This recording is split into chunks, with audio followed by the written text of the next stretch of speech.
In our house, we've been celebrating birthdays. As you can see, we've celebrated my wife's birthday.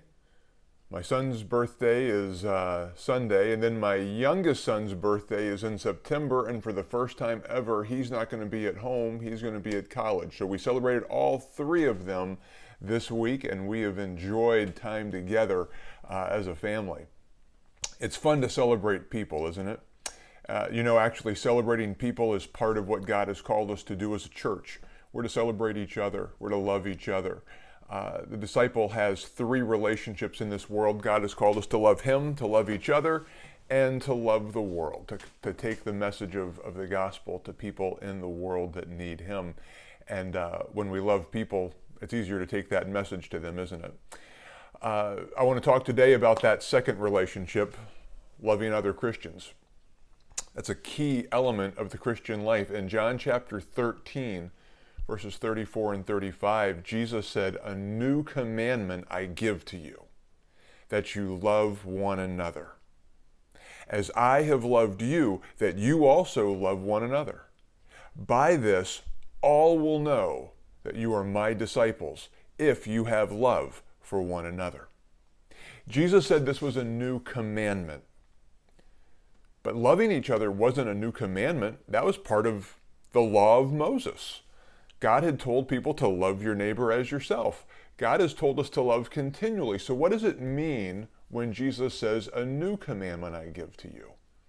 I think what it means is Jesus takes love to a whole different level. Jesus said, "As I have loved you, so you love one another." Jesus wants us to love each other just like He loved us. Now, how does He love us? Two ways. First of all, remember the context of what Jesus is saying in John 13. John 13, when He says, "A new command I give to you, love one another." Remember, that was the night before He was being crucified.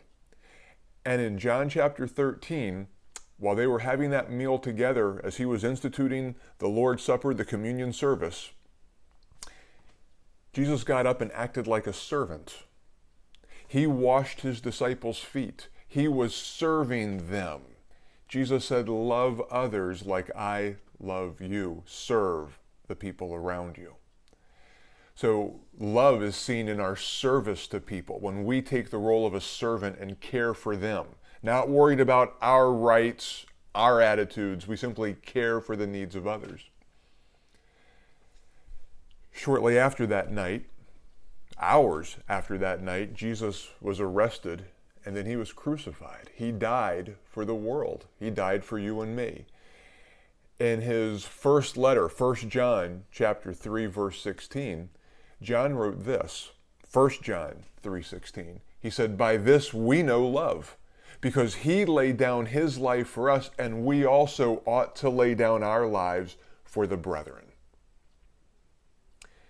So Jesus shows us two kinds of love. We show love to others by serving them, and we show love to others by laying our life down for them. A willingness to die, yes, but even a willingness to be inconvenienced, right? To lay down my life, to care for you. If I can help meet your need, let me do that now, even if that means I'm inconvenienced. So those are the kinds of ways that Jesus showed love to us, and He says this is how believers are to show love to one another. That's not easy. And that's why it's so important to come before God on a daily basis and to remember what Jesus has done for us. Because as we come to God's presence, and remember, the only reason we can come into God's presence is because Jesus laid His life down for me. That's it. I can't come to God's presence because I'm a nice guy, or I've worked really hard, or I'm trying my best. The only reason we can come before God is because of what Jesus did for us. And if Jesus laid His life down for me to give me life, and then Jesus says, "I want you to lay your life down so that others may have life," it's a little easier to lay our life down. Still not easy, but easier. So I want to encourage you today. Stop and think. Who are you loving today? Who are you serving?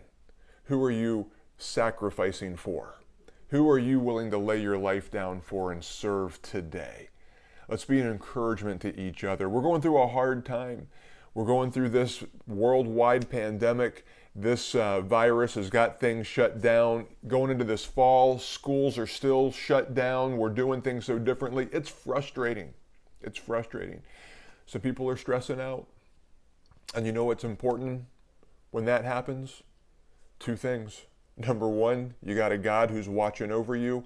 And number two, you've got other believers that love you and care for you and can come along and listen to you and pray with you and help each other keep our eyes on the Lord as we walk through a weary world right now. So God bless you. Continue to walk faithfully with the Lord and try to love somebody else the way Jesus loves you today. God bless you. Bye-bye.